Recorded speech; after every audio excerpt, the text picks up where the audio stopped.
वासुदेवाय।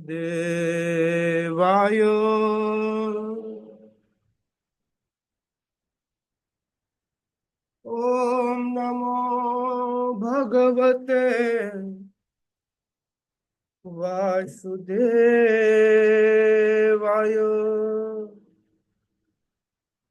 नारायणं नमस्कृत्य नरं चैव नरोत्तमं देवीं सरस्वतीं व्यासं ततो जयमुदीरये।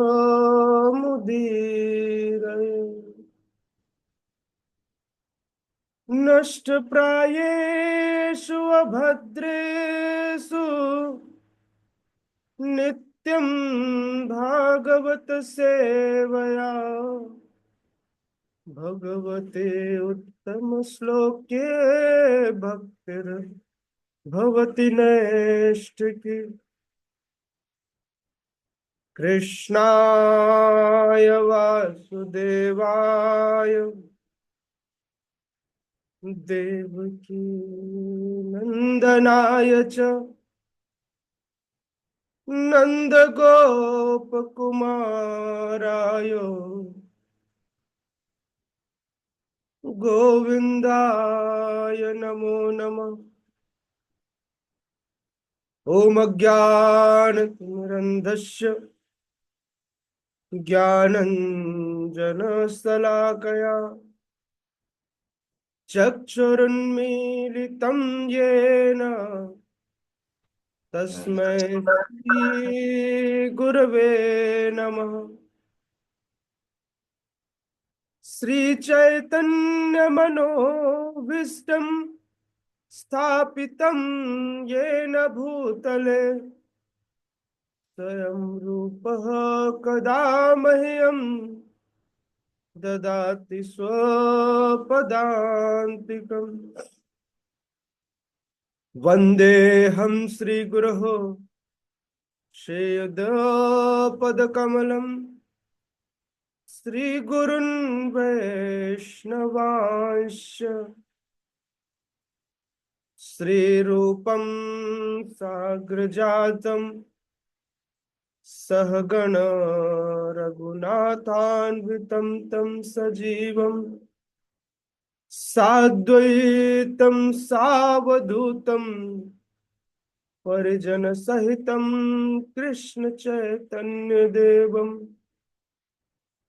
श्रीराधा कृष्ण पादान् सहगण ललिता श्री विशाखान्वितांश्च। नमो ओम विष्णुपादाय कृष्ण पृष्ठाय भूतले श्रीमते भक्ति वेदांत स्वामी नामिने। नमस्ते सारस्वती देवे गौरवाणी प्रचारिणे निर्विशेष शून्यवादी पाश्चात्य देश तारिणे।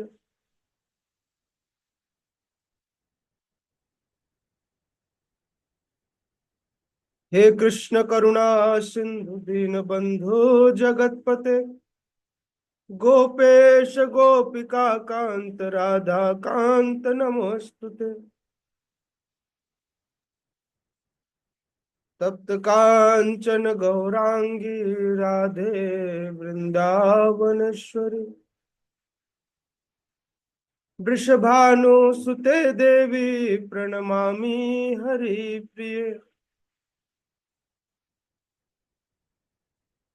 वाञ्छाकल्पतरुभ्यश्च कृपा सिन्धुभ्येव च पतितानां पावनेभ्यो वैष्णवेभ्यो नमो नमः। जय श्री कृष्ण चैतन्य प्रभु नित्यानंद श्री अद्वैत गदाधर शिवासादि गौर भक्त वृंद। हरे कृष्णा हरे कृष्णा हरे हरे कृष्णा कृष्णा कृष्णा कृष्णा कृष्णा कृष्णा हरे हरे, हरे हरे हरे हरे राम, राम राम राम हरे हरे हरे। हरे।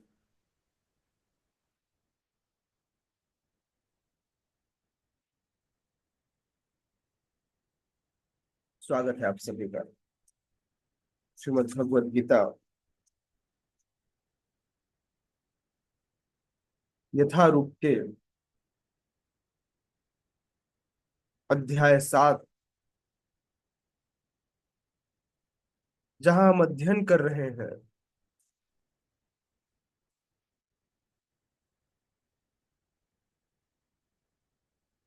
भगवत ज्ञान का। अंतिम सत्र में हमने श्लोक क्रमांक 8 तक का अध्ययन किया था। आज हम श्लोक क्रमांक 9 और उसके आगे के श्लोकों का अध्ययन करेंगे।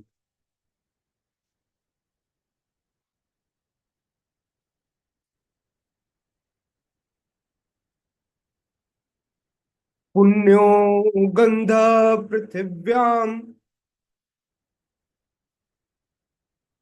च तेजस्मि विभावसौ जीवनम सर्वभूतेषु तपश्चास्मि तपस्विषु। पुण्यो गंध पृथिव्याम च तेजश्चास्मि विभावसौ जीवनम सर्वभूतेषु तपश्चास्मि तपस्विषु। पुण्यो गंध पृथिव्याम च तेजश्चास्मि विभावसौ जीवनम सर्वभूतेषु तपश्चास्मि तपस्विषु। यस, रिसाइट करेंगे। शर्मिष्ठा मैया पढ़िए। हरे कृष्णा प्रभु जी, दंडवत प्रणाम। पुण्यो गंधः पृथिव्यां च तेजश्चास्मिन् विभावसौ जीवनं सर्वभूतेषु तपश्चास्मि तपस्विषु। हरि हरे हरि, कृष्ण। सुंदर।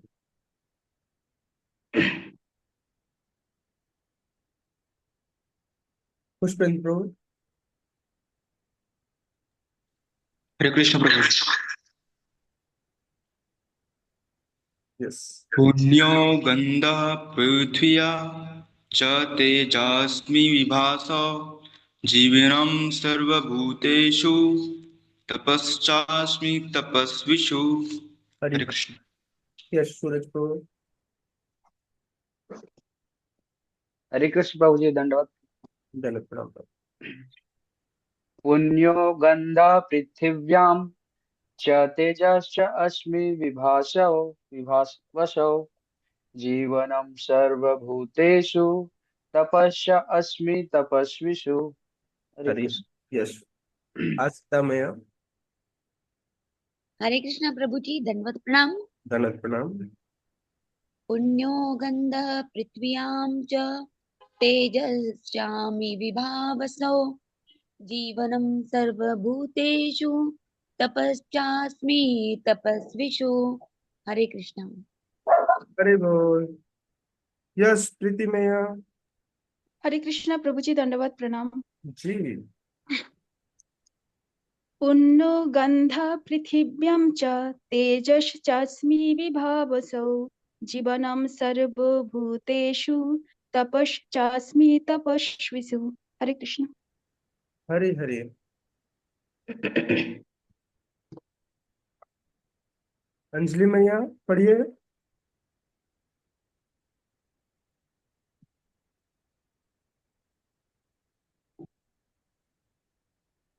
अंजलि माता जी।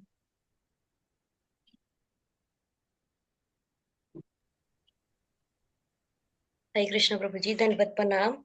दंडवत पु- प्रणाम। पुण्यो गंध पृथिव्यां च तेजस्वी विवासी जीवनं सर्वभूतेषु तपसामि तपस्विषु। हरि हरि। सुंदर। भगवान कहते हैं,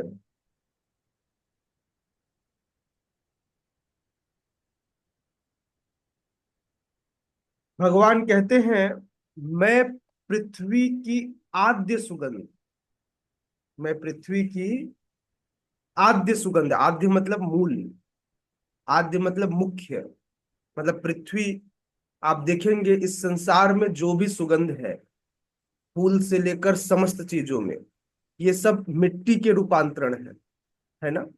जब पानी मिक्स होता है, गर्मी के बाद जब बारिश होती है, तो सबसे पहले जो सौंधी सौंधी खुशबू आती है, कितनी अच्छी खुशबू होती है नहीं।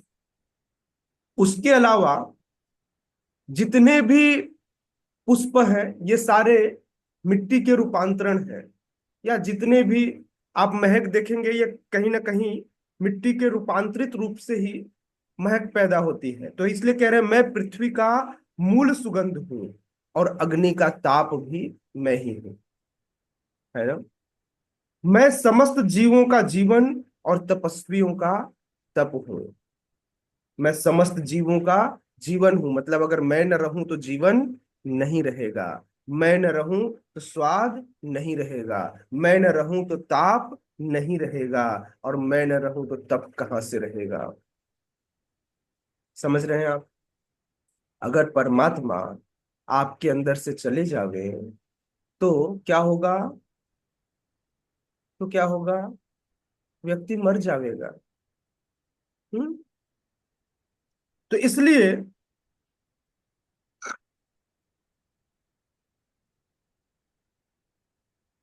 कह रहे हैं, सबसे पहला शब्द यूज हुआ है पुण्योगंध। पुण्य मतलब वो जिसमें कोई गड़बड़ न हो, कोई विकार न हो, जो मूल हो, ओरिजिनल। क्या है? ओरिजिनल, समझ रहे हैं, जिसमें कोई विकार न हो। एक होता है, बोले ये डी कॉपी है, ये ओरिजिनल कॉपी है, ये डी कॉपी नहीं है। समझ रहे हैं? पुण्योगंध मतलब मूल सुगंध, मूल गंध पृथ्वी की, वो मैं हूं बोले। फिर उसमें थोड़ा सा ये मिला दो तो ये बन जाएगा, ये मिला दो तो ये बन जाएगा, वो बनते रहता है ना। तो इसलिए भगवान कह रहे हैं, स्वाद भी भगवान, गंध भी भगवान। समझ रहे हैं? इंद्रियों से सेंस करने वाली सारी चीजें भगवान ही है। हाँ, बस कल से भगवान को छोड़ के उन सेंस किए जाने वाली चीजों को पूजा मत करने लग जाना। हाँ, पता चला कल से जगन्नाथ जी की पूजा बंद, बोले भगवान आज से मैं जल की पूजा करूंगा, अग्नि के ताप की पूजा करूंगा, ओम की पूजा करूंगा, आकाश की ध्वनि की पूजा करूंगा, अपने अंदर के बाहुबल की पूजा करूंगा, और अपने जीवन की पूजा करूंगा। बोले आपकी क्या जरूरत है, आपने तो कहा कि आप इसी स्वरूप में है।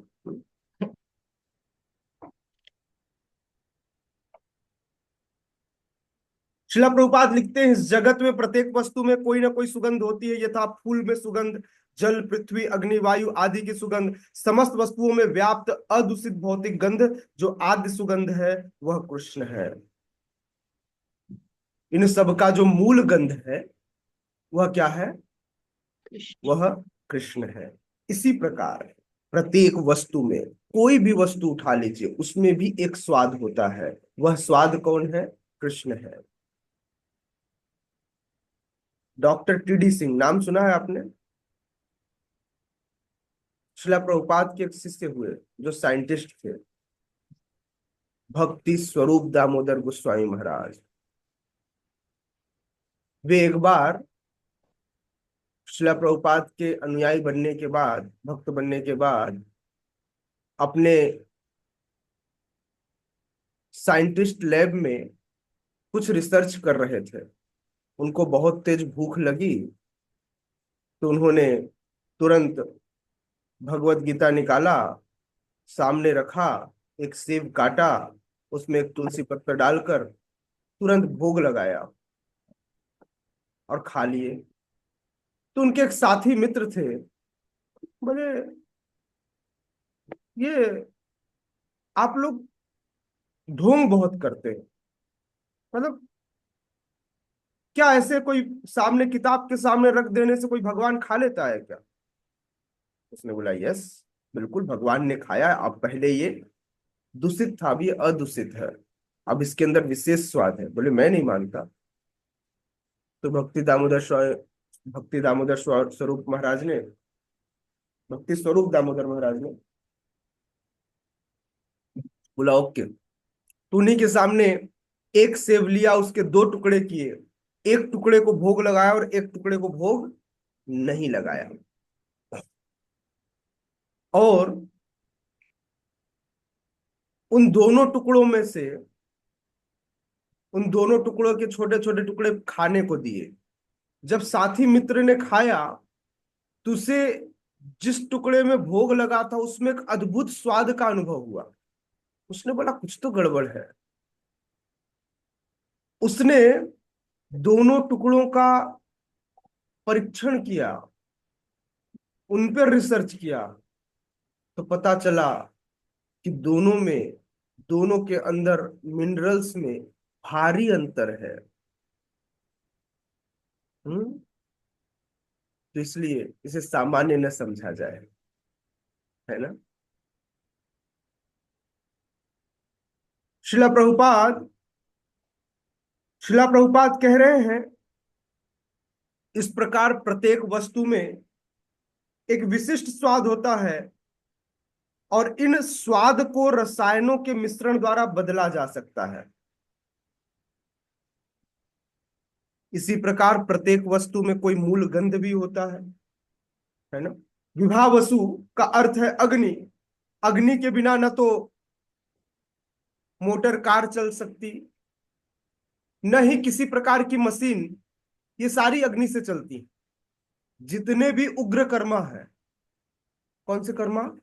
उग्र कर्मा, मतलब डेंजरस, ये सारे किससे चलती हैं? अग्नि से। ये सारे के सारे कहां से चलती हैं? अग्नि से। जय रवि कुमार प्रभु की जय। हमारे बीच में रवि कुमार प्रभु जुड़े हैं। ये रवि कुमार प्रभु पाकिस्तान से हैं, पता है आपको, है ना। तो प्रभु जी पाकिस्तान से जुड़े हुए हैं। थैंक यू प्रभु आपका आने के लिए। तो मैं आपको बता रहा था कि बिना अग्नि के, बिना आग के कोई भी उग्र कर्मा नहीं होते। आप देखिए, मूलतः समस्त प्रकार की जितनी भी लड़ाइयां होती हैं, लड़ाइयों में भी जो उग्र हथियार यूज किए जाते हैं वे भी अग्नि के होते हैं। चाहे वे बंदूक में चलाने वाली गोलियां हो जिसमें कारतूस हो, अथवा बम हो, या आणविक या परमाणविक हथियार हो, ये सारी अग्नि के द्योतक है। फिर जितनी मशीनें चल रही हैं, चाहे हमारे कमरे में चलने वाला पंखा हो, चाहे रोड पर चलने वाले व्हीकल्स हो, कोई भी मशीन हो, जितनी भी फैक्ट्रियां हैं, ये किससे चलती हैं? अग्नि से चलती हैं।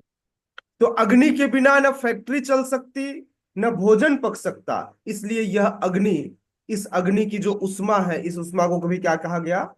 ये जो मूल तत्व है उन्हें भी कृष्ण कहा गया। भगवान इसलिए कह रहे हैं कि मैं समस्त जीवों का जीवन, तपस्वियों का तप और अग्नि की उष्मा हूं, ऐसा भगवान कह रहे हैं।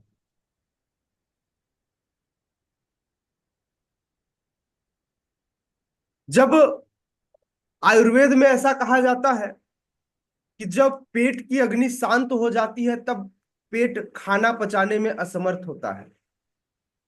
मतलब अगर पेट में अग्नि हो तो व्यक्ति का पाचन शक्ति अच्छा होता है।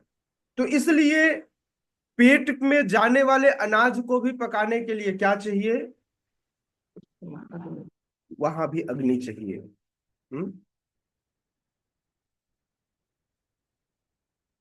कृष्ण भावनामृत में हम इस बात से अवगत होते हैं कि पृथ्वी, जल, अग्नि, वायु तथा प्रत्येक सक्रिय तत्व, सारे रसायन तथा सारे भौतिक तत्व कृष्ण के ही कारण है।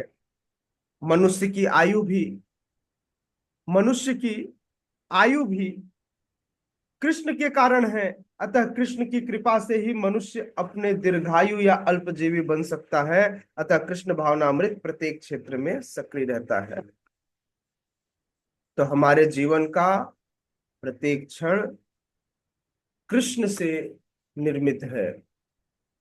बिना कृष्ण के बिना कृष्ण के हम कुछ भी नहीं कर सकते, है ना। इस प्रकार से यह पंचतत्व कृष्ण में निहित है। ओके, शर्मिष्ठा मैया माइक ऑफ कर लीजिए।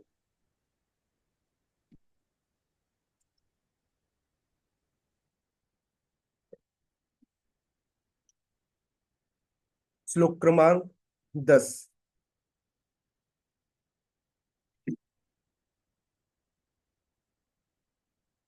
यह श्लोक इंपॉर्टेंट है यह बताने के लिए कि भगवान किस प्रकार से समस्त जीवों के आदि पिता है, कैसे वे समस्त जीवों के बीज हैं, मूल हैं। बीजम मां सर्वभूतानां विद्धि पार्थ सनातनम। बीजं वा सर्वभूतानां विद्धि पार्थ सनातनम। बुद्धिर्बुद्धिमताम् अस्ति तेजस्तेजस्विनामहम्। बुद्धिर्बुद्धिमताम् अस्ति तेजस्तेजस्विनामहम्। बीजं मा सर्वभूतानां विद्धि पार्थ सनातनम। बुद्धिर्बुद्धिमतामस्ति तेजस्तेजस्विनामहम्। Yes, who will recite? Suraj को पढ़िए। श्लोक क्रमांक 10, 7वां अध्याय। बीजं मां सर्वभूतानां विद्धि पार्थ सनातनम्।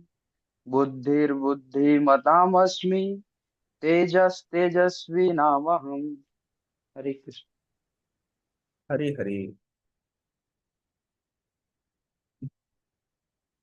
यस पुष्पेंद्र।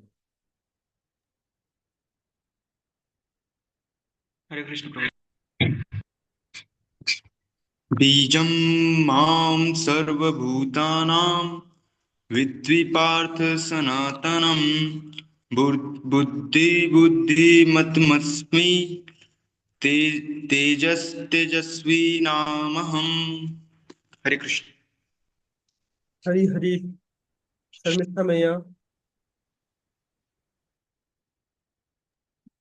हरे कृष्ण प्रभु जी। बीजं मां सर्वभूतानां वृद्धि पार्थ सनातनम्। बुद्धिर्बुद्धिमतामस्मि तेजस तेजस्विनामहम्। हरि हरि। यश आशिता मैया। हरे कृष्णा प्रभु जी। हरि हरि। Sorry. हरे कृष्णा। बीजं मां सर्वभूतानां सिद्धि विद्धि पार्थ सनातनम्। बुद्धिर्बुद्धिमतामस्मि तेजस्तेजस्विनामहम्। हरे हरि कृष्ण। हरि। जय हो। और कोई पढ़ेगा?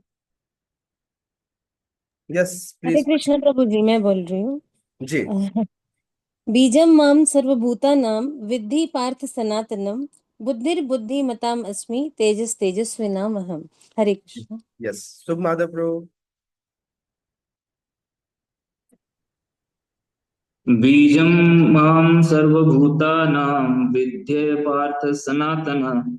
बुद्धिमताम् अस्मि तेजस्तेजस्विनाम् अहम्। हरि बोल। ओके। शब्दार्थ अनुवाद एवं तात्पर्य डिवाइन ग्रेस अभय चरणारविंद भक्तिवेदांत स्वामी श्रील प्रभुपाद के द्वारा जगत गुरु श्रील प्रभुपाद की जय। श्रीला प्रभुपाद कह रहे हैं भगवान कहते हैं हे पृथा पुत्र। किसके पुत्र? माता कुंती का एक नाम पृथा भी है, इसलिए कहते हैं हे पृथा पुत्र। हम्म? बीजम माम सर्वभूतानाम, तुम मुझे समस्त जीवों का बीज मानो। मैं समस्त जीवों का आदि बीज हूं। यदि मैं प्रवेश न करूं तो जीव के अंदर चेतना न आवे। हाँ?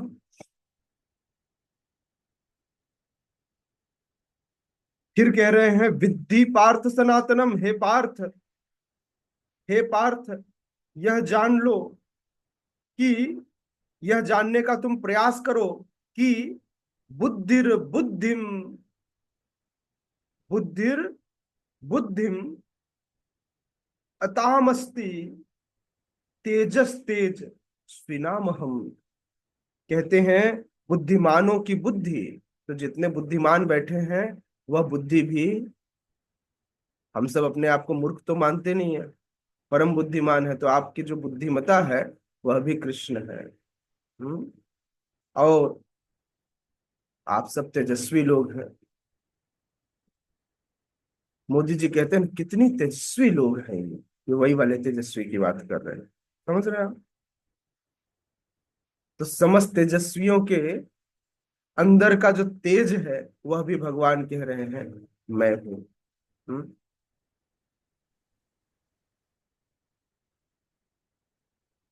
इसलिए शिला प्रभुपाद तात्पर्य में लिखते हैं कृष्ण समस्त पदार्थों के भी बीज हैं। कई प्रकार के कई प्रकार के चर और अचर जीव हैं। पक्षी, पशु, मनुष्य तथा अन्य सजीव प्राणी चर अचर, पेड़ पौधे अचर हैं। वे सभी चल नहीं सकते, वे खड़े रहते हैं। प्रत्येक जीव 84 लाख योनियों के अंतर्गत है, जिनमें से कुछ चर हैं कुछ अचर हैं, किंतु इन सबके जीवन के बीज स्वरूप श्री कृष्ण है। जैसा कि वैदिक साहित्य में कहा गया है, ब्रह्म या परम सत्य वह है जिससे प्रत्येक वस्तु उद्भुत है। परम सत्य क्या है? जो सभी के आदि कारण है। इसलिए कृष्ण कौन है? अनादिर आदिर गोविंद सर्व कारण कारण। कृष्ण ही परम ब्रह्म परमात्मा है। ब्रह्म न तो ब्रह्मा तो ब्रह्म तो निर्विशेष है, लेकिन परम ब्रह्म सुविशेष है, मतलब साकार है। नहीं समझ में आया? समझाता हूं, है ना।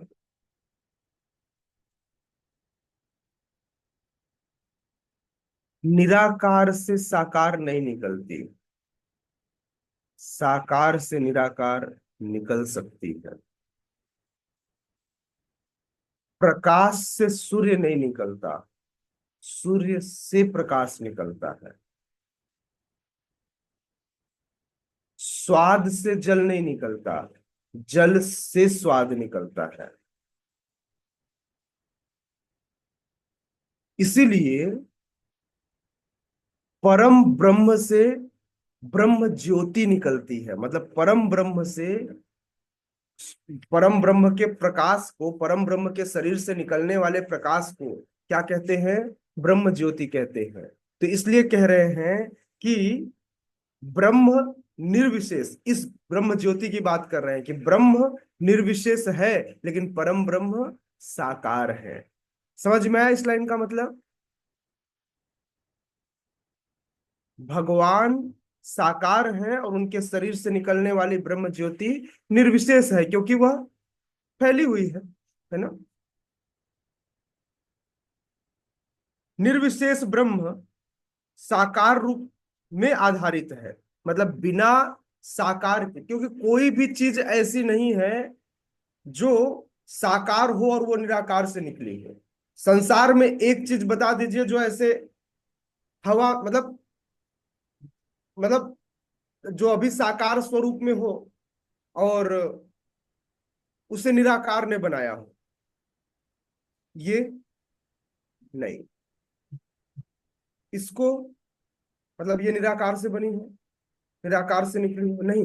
इसको भी किसी आकार वाले व्यक्ति ने बनाया होगा। ओके, सो ये कीज ऐसा भी नहीं।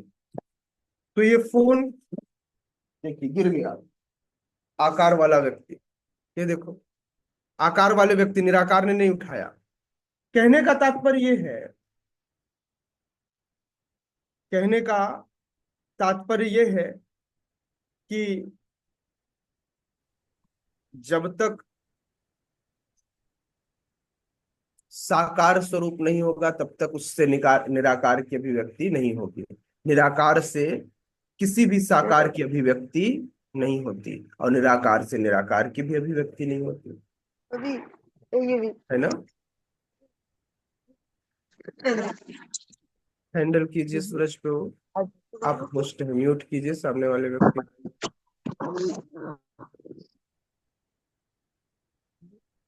तो बाबू उन-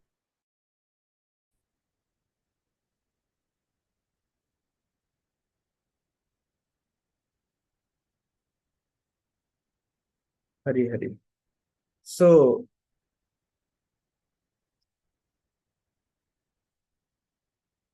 मैं आपको बता रहा था कि निराकार से साकार की अभिव्यक्ति नहीं होती, साकार से निराकार की अभिव्यक्ति होती है। ओके, शिला प्रभुपाद कह रहे हैं, शिला प्रभुपाद कह रहे हैं, जिस प्रकार मूल सारे वृक्ष का पालन करता है, मूल मतलब जड़, किसी भी वृक्ष का जो जड़ है वह सारे वृक्ष का पालन करता है। पानी कहाँ डालते हैं? पत्ते पे, फूल पे डालते होंगे, लेकिन पानी कहाँ से वह वृक्ष अवशोषित करता है? मूल से, जड़ से।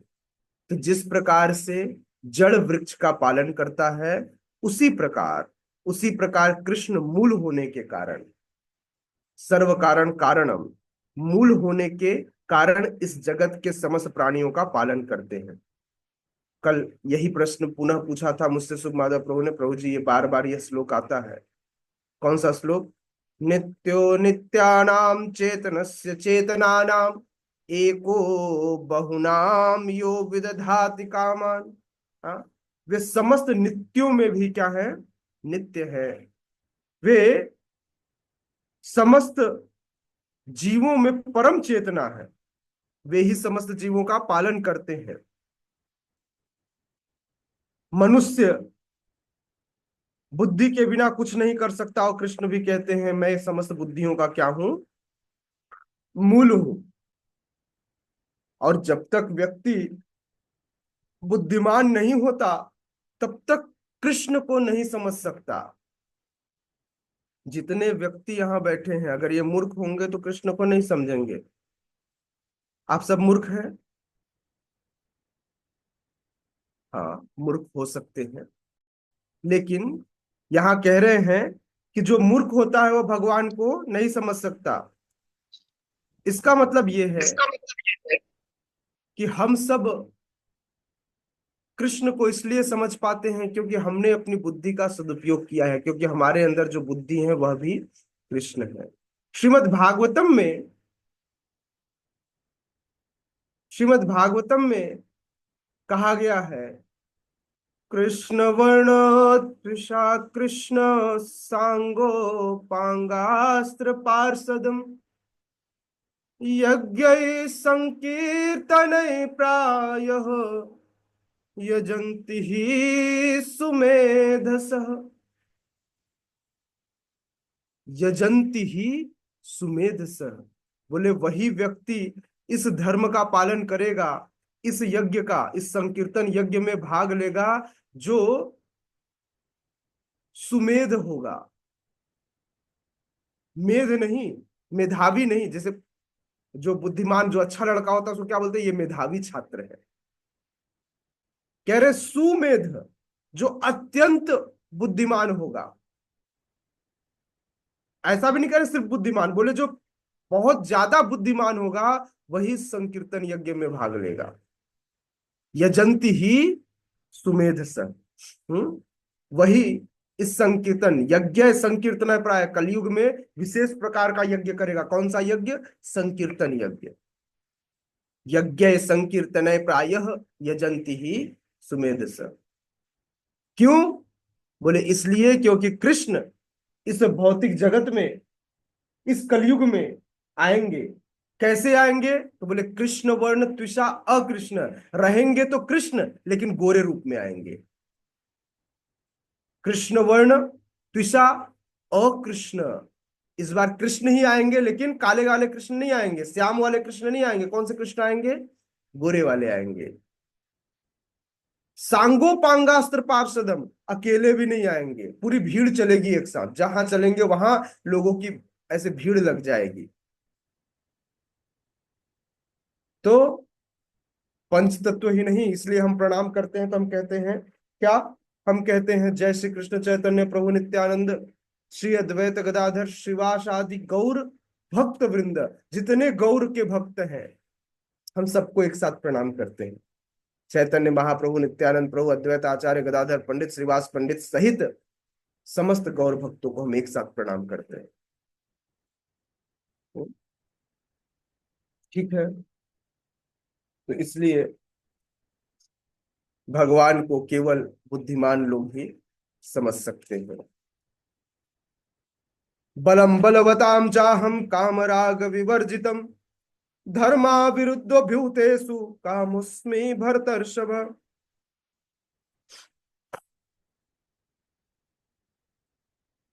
भगवान कहते हैं मैं बलवानों का कामनाओं तथा इच्छा से रहित बल हूं। फिर से, मैं बलवानों का एक्सपेक्टेशन है ना,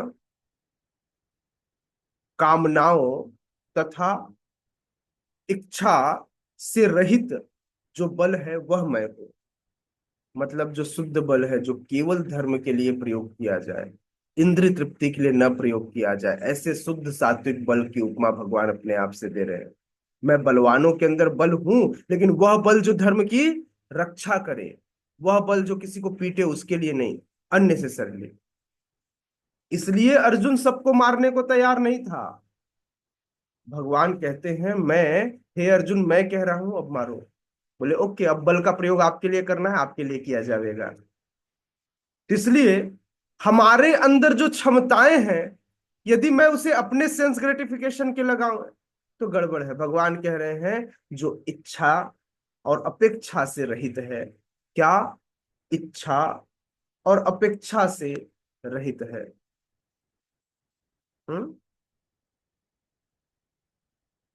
ऐसे इच्छा और अपेक्षा से रहित बल बलवानों के अंदर मैं हूं। हे भरत श्रेष्ठ, हे अर्जुन, मैं वह काम हूं जो धर्म के विरुद्ध नहीं है। अवैध संग वाला काम नहीं, अननेसेसरली इच्छा वाला काम नहीं, जो धर्म के से युक्त है वह काम मैं हूं। भगवान कह रहे हैं मैं कौन हूं? मैं वह काम हूं जो धर्म के विरुद्ध नहीं है। धर्म विरुद्धो भूतेषु कामो अस्मि भरतर्षभ, मैं धर्म के विरुद्ध वाला काम नहीं हूं। समझ में आया? तो इसलिए यदि कोई व्यक्ति बलवान हो तो बलवान इसलिए न बने कि वो गरीबों का शोषण करे, निर्बलों का शोषण करे। बलवान इसलिए बने ताकि वह रक्षा कर सके। यस, कोई श्लोक पढ़ेगा?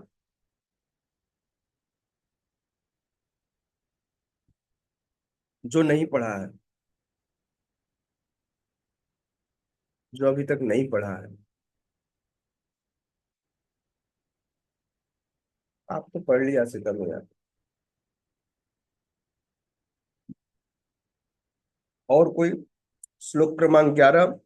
बलम बलवताम चाहम कामराग विवर्जितम धर्मा विरुद्ध भूतेषु कामोस्मि भरतर्षभ। अंकिता मैया पढ़िए। हरे कृष्ण जी।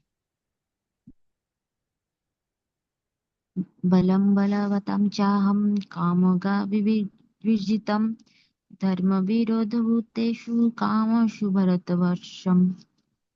हरे हरे, सुंदर। यश, प्रीति मैया पढ़िए।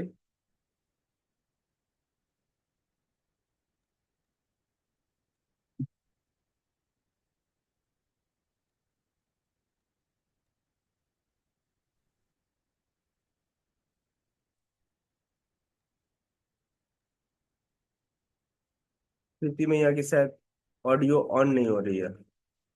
Doctor Jyoti, are you here? Hare Krishna अच्छा चलिए, चालू हो गया। यस प्रीति मैया, प्लीज पढ़िए। जी। प्रभु जी मिल नहीं रहा था। हरे कृष्णा, दंडवत प्रणाम। हम्म। बालं बलवतं चाहं कामराग विवर्जितं धर्म विरुद्ध भूतेषु कामस्मि भरतर्षभ। हरे कृष्णा। हरि बोल। डॉक्टर ज्योति, हरे कृष्ण पढ़िए। प्रभु, धन्यवाद प्रणाम।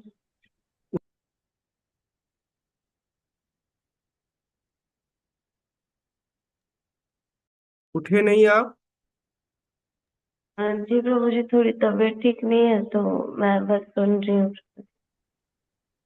तबीयत तो इस भव सागर में आने के बाद सबको भव रोग हो गया।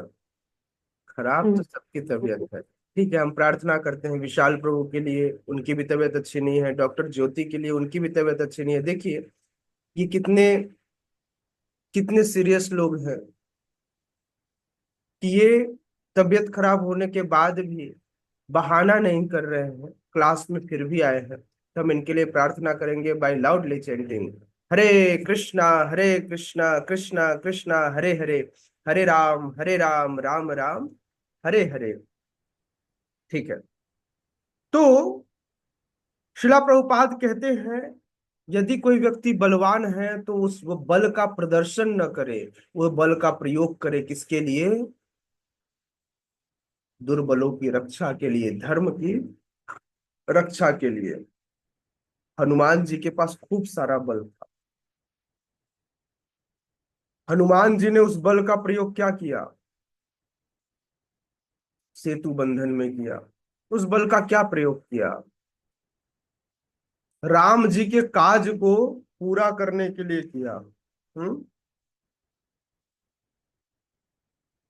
राम जी का सारा काल ऐसे ही हनुमान जी सफल कर देते थे। ऐसा सेवा भाव था उनके अंदर। तो इसलिए शिला प्रभुपाद कहते हैं इसी प्रकार धर्म सम्मत संग संतान उत्पत्ति के लिए होना चाहिए, न कि इंद्रिय तृप्ति के लिए। तो इसलिए हर माता पिता का यह कर्तव्य है। कुछ लोग पूछते हैं ना प्रभु जी माता पिता का कर्तव्य क्या है, उत्तरदायित्व तो क्या है? तो माता पिता का कर्तव्य है कि वे अपनी संतान को कृष्ण भावना भावित बनावें। अंडरलाइन कीजिए, जब आपसे कोई पूछे कि माता पिता का क्या कर्तव्य है तो शिला प्रभुपाद बताते हैं कि माता पिता का कर्तव्य है कि वह अपने बच्चों को, अपनी संतानों को कृष्ण भावना भावित बनाए। यह माता पिता का मूल कर्तव्य है। ये चैव सात्विका भावा राजस्तामसाश्च ये मतः एवेति तान विद्धि न त्वहं तेषु ते मयि। हे अर्जुन, तुम जान लो कि मेरी शक्ति द्वारा सारे गुण प्रकट होते हैं, चाहे वह सतोगुण हो, रजोगुण हो या तमोगुण हो। एक प्रकार से मैं सब कुछ हूं, किंतु हूं स्वतंत्र। मैं किसी के अंदर जाकर बंधता नहीं हूं। मैं प्रकृति के गुणों के अधीन नहीं कार्य करता, अपितु वे सब मेरे अधीन काम करते हैं। फिर से भगवान कहते हैं हे अर्जुन, यह जान लो कि मेरे शक्ति के द्वारा ही सारे गुण प्रकट होते हैं, चाहे वे सतोगुण हो, रजोगुण हो या तमोगुण हो। एक प्रकार से मैं सब कुछ हूं, किंतु हूं मैं स्वतंत्र। मैं प्रकृति के गुणों के अधीन नहीं हूं, अपितु वे मेरे अधीन हैं। समुद्र मंथन का कार्य आरंभ हुआ, और जब समुद्र मंथन का कार्य आरंभ हुआ तो उस समय समुद्र मंथन करते समय समस्त देवी देवता सहित मंदराचल पर्वत, जो कि उस समय मथनी का कार्य कर रहा था, और उस मथनी में प्रयोग होने वाली रस्सी जो कि शेषनाग थे, सबकी हालत ऐसी हो गई कि बस अभी प्राण छूट जाएंगे। मंदराचल जिस प्रेशर के साथ घुमाया जा रहा था, मंदराचल को लगा मैं चूरा बन जाऊंगा। शेषनाग को जब रस्सी जब घुमाया गया, क्या होता है, पहले लपेटा जाता है, इसके ऊपर रस्सी लपेटी गई, ये मंदराचल है, तो रस्सी मतलब शेषनाग को ऐसे लपेटा गया, अब इसको घिसा गया। घिसा गया तो इस मंदराचल के ऊपर बहुत सारे नुकीले पत्थर थे, बड़े बड़े चट्टाने थी, जो जाकर के शेषनाग के अंदर शरीर में चुभने लगी और उसको रक्त से लहूलुहान हो गया। शेषनाग को लगा मेरे प्राण तो बचेंगे नहीं, अमृत तो बाद में पीऊंगा, जब प्राण रहेंगे तो अमृत काम करेगा ना, प्राण ही नहीं तो अमृत का क्या।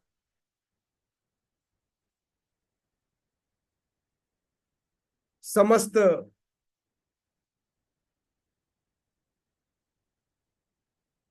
असुरों के मुख कमल, अच्छा असुर भी बहुत सुंदर होते हैं, पता है आपको, जैसे देवता सुंदर होते हैं वैसे असुर भी सुंदर होते हैं। लेकिन जब समुद्र मंथन हुआ तो समुद्र मंथन में शेषनाग के मुख से, वासुकी के मुख से इतना जहर निकला कि वे सब काले पड़ गए, इसीलिए असुरों का मुख काला दिखाया जाता है। नहीं तो वे बड़े सुंदर होते हैं हमारे सूरज प्रभु जैसे। हाँ, चश्मा नहीं लगाते बस वो, लेकिन होते सुंदर है। हाँ, अब क्या करें, तो भगवान सबके अंदर प्रवेश कर गए।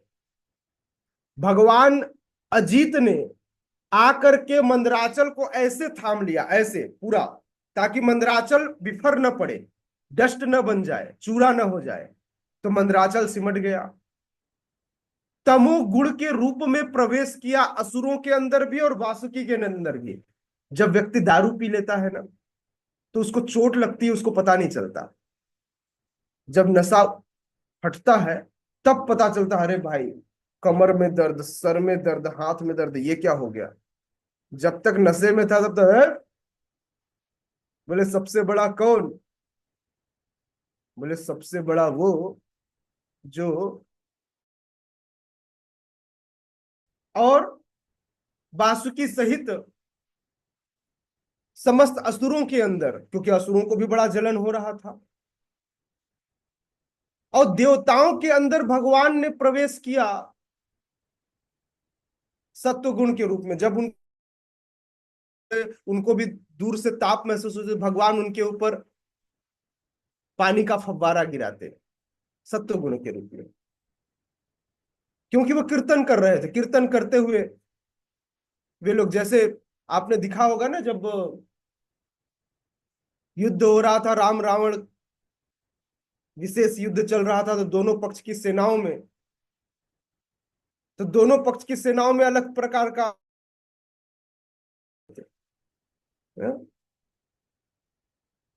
तो एक तरफ सत्वगुण था और एक तरफ तमोगुण था। तो इस प्रकार से भगवान अलग अलग व्यक्तियों के अंदर अलग अलग गुणों के रूप में प्रवेश करते हैं। तो इसलिए भगवान कहते हैं मैं सब कुछ हूं, मेरी शक्तियों का प्राकट्य ही तमोगुण, रजोगुण और सत्वगुण है। तो सतोगुण, रजोगुण, तमोगुण यह भी भगवान की विशेष अभिव्यक्ति है। इसका भी वर्णन भगवान करते हैं, इसका वर्णन भी स्वयं भगवान करते हैं। राइट, ओके, तो आगे बढ़ते हैं। श्रील प्रभुपाद कहते हैं संसार के सारे भौतिक कार्यकलाप प्रकृति के गुणों के अधीन संपन्न होते हैं। जितने भी क्रियाएं यह प्रकृति के 3 गुण ही चलाते हैं, सत्वगुण, रजोगुण और तमोगुण कहते हैं। भगवान इसी भगवत गीता में कहते हैं क्या, प्रकृते क्रियमाणानि गुणे कर्माणि सर्वस अहंकार विमूढ़ात्मा कर्ता अहमिति मन्यते। क्या कहते हैं, अहंकार विमूढ़ात्मा कर्ता अहमिति मन्यते, जबकि मैं इस संसार को प्रकृति के 3 गुणों के द्वारा संचालित करता हूं, फिर भी लोगों को लगता है मैं कर रहा हूं। फिर भी लोगों को क्या लगता है, मैं कर रहा हूं। जिस प्रकार से जो राजा किसी को दंड देता है, जिस नियमावली के अनुरूप वो दंड देता है, वह उस दंड विधान को बदलने की भी क्षमता रखता है। राजा उस दंड विधान के अधीन नहीं होता। उसी प्रकार से भगवान इन गुणों को उत्पन्न तो करते हैं, लेकिन भगवान इन गुणों के अधीन नहीं रहते। फिर से, एक राजा अपने द्वारा बनाए गए नियमों के अधीनस्थ काम नहीं करता, किंतु वह सबको उस नियम से दंड दे सकता। उसी प्रकार भगवान के यह 3 गुण हैं, सतुगुण, रजोगुण, तमोगुण, लेकिन भगवान इसके अधीन कार्य नहीं करते। इसलिए इसलिए भगवान को कई बार निर्गुण कहा जाता है, क्योंकि वे तीनों गुणों के अधीन नहीं है। ये गुण उनसे उद्भूत तो है, लेकिन वे उसके अधीन नहीं है, वे उससे प्रभावित नहीं होते। इसलिए भगवान को निर्गुण भी कहा जाता है। निर्गुण शब्द का मतलब बिना गुण के नहीं, निर्गुण शब्द का मतलब जो इस गुणों के अधीन न हो, उसे निर्गुण कहा गया। तो इस अभिप्राय में भगवान को निर्गुण भी कहा जा सकता है। यह भगवान का एक विशेष लक्षण है। Okay, thank you so much. यदि किसी का कोई प्रश्न है तो प्रश्न पूछ लीजिए, अन्यथा कल हम श्लोक क्रमांक 13, 14 का वर्णन करेंगे। प्रीति मैया। हरे कृष्ण प्रभु जी, दंडवत प्रणाम। प्रभु जी, जब नाम जप करते हैं तो जो मेरु जो है ना, उसमें पंचतत्व महामंत्र तो बोलते हैं, लेकिन उससे पहले प्रभुपाद जी का प्रणाम मंत्र भी बोलना है ना? कई सारे स्टेजेस हैं नाम जप के। हम प्रभुपाद हमारे लिए वे आचार्य हैं जो मुझ जैसे गर्हित और गिरे हुए व्यक्ति को भी इस हरिनाम को बोलने में समर्थ बनाते हैं। उनकी कृपा से आज मैं बोल पाता हूँ, तो मुझे अपना ग्रेटिट्यूड प्रकट करना चाहिए। बट इनिशियल स्टेज में हम ये भक्तों को नहीं कहते। ये तो जब आपको हृदय से यह है कि मैं अपना ग्रेटिट्यूड प्रकट करूं, तो आपको करना चाहिए जब आप अच्छे फॉलोअर हो श्रीला प्रभुपाद के, तो जी है ना। जी प्रभु जी, ऐसे मतलब ये कोई मतलब नियमावली नहीं है, लेकिन फिर जी भी जैसे मैं अपने गुरु महाराज को प्रणाम करता हूँ, तो ये एक बार, बार बार नहीं, हर बार नहीं, है ना। अच्छा। प्रभु जी, मैं ज्यादातर यूट्यूब देख कर ही सीखी हूँ, क्योंकि पहले ऐसे पूछना नहीं हो पाता था किसी से। तो हम्म, मैं जितनी बार भी करती हूँ ना, तो पहले प्रभुपाद जी का प्रणाम मंत्र। अच्छी, ये अच्छा है, इसमें कोई इश्यू नहीं है ना। जी जी प्रभु जी, बहुत बहुत धन्यवाद। हरे अरे यस, पुष्पेंद्र प्रो। हरे कृष्ण प्रभु जी, ये रजोगुण, सत्वगुण और तमोगुण को थोड़ा सा ब्रीफ में समझा दीजिए। 3 प्रकार के गुण होते हैं, रजोगुण, सतोगुण। अभी देखिए, हम सत्वगुण में बैठकर भगवान की कथा सुन रहे हैं, है ना। बहुत सुबह का समय है। समय को भी 3 डिवीजन में किया गया। सुबह का समय 3 बजे से लेकर सुबह 9 बजे तक का समय सत्वगुण का समय होता है। इस समय देखिए, कुछ भी हम कार्य करते हैं तो हमको जल्दी याद हो जाता है, बहुत अच्छे से होता है, हमारा माइंड बहुत कॉन्सेंट्रेटेड होता है। रजोगुण में बड़ी हड़बड़ी होती है, बड़ा जल्दी जल्दी काम करने की इच्छा होती है, बहुत सारी इच्छाएं जग जाती है ना। और तमोगुण, रात्रि का समय, जिस समय कोई भी फैसला लेते हैं तो हम इतने कंझाए रहते हैं, नींद आती है, आलस आती है, हम थक जाते हैं। इस प्रकार से तमोगुण है ना। व्यक्ति नशे में होता है, नींद भी एक नशा है। इस प्रकार से 3 तरह के गुण होते हैं। 3 तरह के गुणों के अधीनस्थ होकर ही व्यक्ति काम करता है।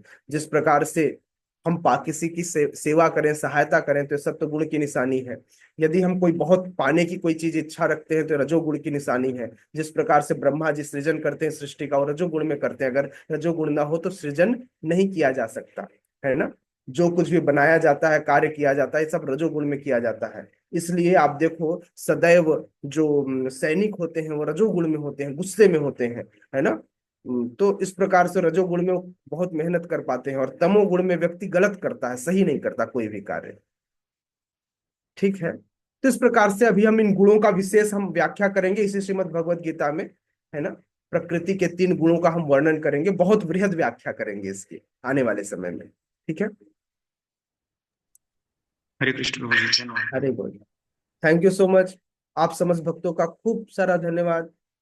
हरे कृष्णा। जगत गुरु श्रील प्रभुपाद की जय। श्रीमद् भगवत गीता यथारूप की जय। उपस्थित गौर भक्त वृंद की जय। निताय निताय गौर प्रेमानंदे। हरि हरि बोल।